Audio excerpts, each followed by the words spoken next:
Pemirsa masih di Market Review dan kita masih membahas topik wacana kenaikan listrik dan beban industri di masa pandemi. Tapi sebelum kita lanjutkan perbincangan, tim redaksi kami sudah merangkum beberapa informasi grafis dan mungkin saja bisa menjadi salah satu referensi untuk Anda. Langsung saja kita ke informasi yang pertama, kita akan coba lihat perbandingan tarif listrik Indonesia dan negara ASEAN lainnya pemirsa. Ada Indonesia, Thailand, Singapura, Filipina, kemudian juga Malaysia, di mana perbandingan tarif listrik untuk Indonesia ada di 11,1 sen dolar Amerika Serikat per kWh, kemudian di Thailand ada di 13,5, Singapura paling tinggi di 19,97, Filipina di 18,67 dan Malaysia ada di angka 12,9. Perbandingan tarif listrik Indonesia dan beberapa negara ASEAN lainnya. Indonesia berdasarkan data ini tarif listrik yang paling rendah. Kita beralih ke grafis selanjutnya. Kita akan coba lihat juga realisasi dan proyeksi kebutuhan listrik Indonesia dalam satuan megawatt pemirsa di 2015 di 36.787 megawatt, kemudian 2019 di 50.531 megawatt, kemudian di 2024 di 74.536 megawatt. Kita beralih ke grafis selanjutnya, kita akan coba lihat pernyataan dari Bapak Yusnius Gunawan yang merupakan Ketua Umum Asosiasi Kaca Lembaran dan Pengaman. Ini terkait juga dengan wacana kenaikan tarif listrik ini. Di mana Bapak Yusnius Gunawan mengatakan pemerintah habis-habisan memulihkan ekonomi nasional melalui program PEN, termasuk sektor industri manufaktur sebagai tolak ukur utama geliat dari PEN. Wacana naikkan tarif listrik sangat kontraproduktif. Tadi pun juga sempat kita singgung bersama dengan Bapak Haryadi Sukamdhani. Beberapa informasi grafis dan semoga bisa menjadi salah satu referensi untuk Anda. Kita lanjutkan kembali perbincangan bersama dengan Bapak Haryadi Sukamdhani, Ketua Umum APindo. Pak Haryadi, kita lanjutkan kembali, Pak. Ya, dari beberapa grafis yang sudah saya sampaikan tadi, tadi pun juga sempat kita singgung sebenarnya Pak Haryadi, perbandingan tarif listrik Indonesia dan negara ASEAN lainnya. Dari data yang ditampilkan tadi, Indonesia masih di posisi yang terendah.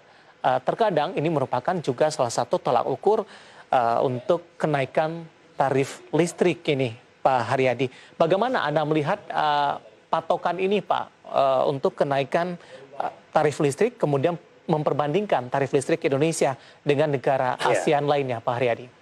Ya, ini memang menarik ya kalau kita bicara tarif listrik itu. Makanya tadi saya bilang kan harusnya kan kita bedah dari sisi komposisinya. Nah, komposisinya itu seperti apa? Nah, kalau kita melihat dari sisi komposisinya, Mas David, ya rumah tangga itu kan subsidinya terbesar, Mas. Ya kan? Nah, jadi otomatis karena dia terbesar, dia pasti narik turun lah begitu kan. Yeah. Ini tentu debatable ya. Tapi kalau kita lihat secara keseluruhan. Karena tadi data yang ditampilkan itu adalah data rata-rata kan, data yang ditampilkan oleh ID Channel kan rata-rata. Jadi kalau rata-rata ya otomatis kayak rumah tangganya disubsidinya besar, ya pasti kan akan narik turun begitu. Itu makanya dari dulu kita bilang kalau mau apple to apple memang harus dilihat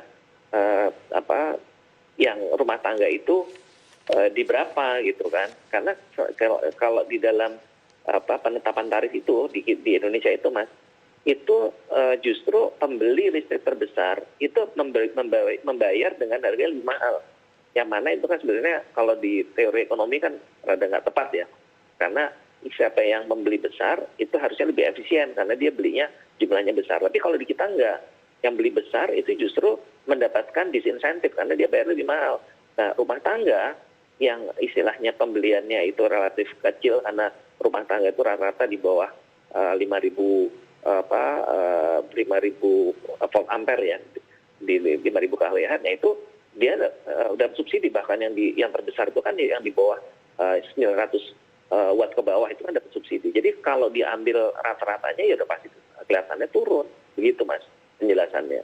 Baik, tapi kalau kita bandingkan tarif listrik khusus industrinya saja, Pak Haryadi, bagaimana posisinya, Pak? Nah, kalau kita lihat itu tadi saya bilang, kalau kita lihat sama-sama industrinya, kita itu tidak juga yang termurah itu masih Vietnam, Mas.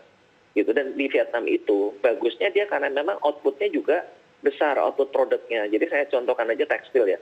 Saya juga nggak tahu persis yang kondisi sekarang bagaimana, tapi kami melihat kemarin paparan Menteri Perdagangan, itu yang namanya tekstil, itu kira-kira hanya 7 miliar sekarang ekspornya.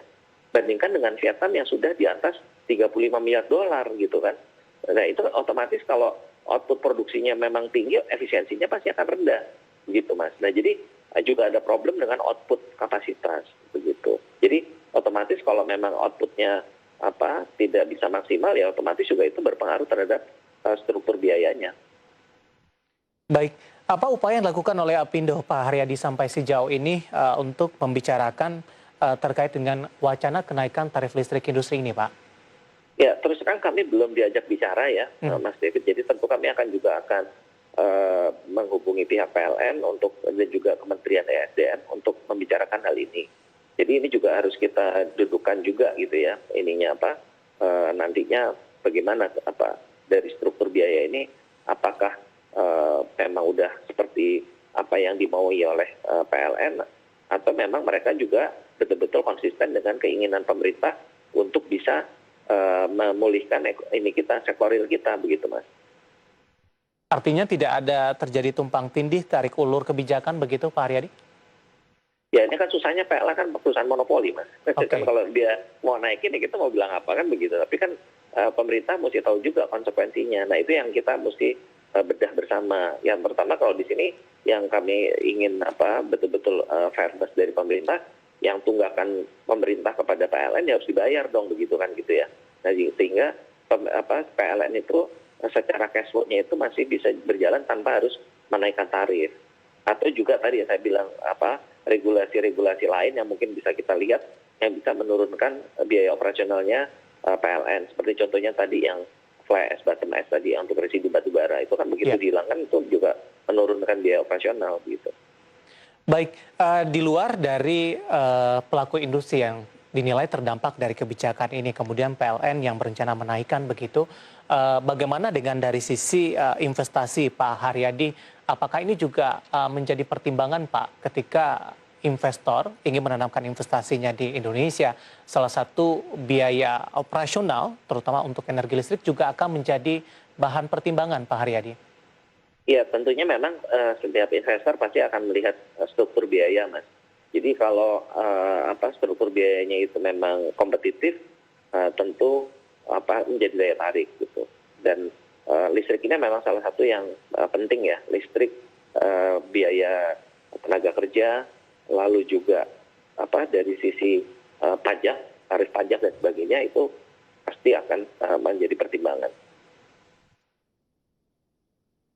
Pak Haryadi, di luar dari wacana kenaikan listrik, kalau kita berbincang terkait dengan beban industri di masa pandemi yang cukup hangat diperbincangkan dalam beberapa waktu terakhir, ini terkait juga dengan pembayaran THR Pak Haryadi. Ini wajib diberikan begitu, tidak dicicil seperti tahun 2020 lalu.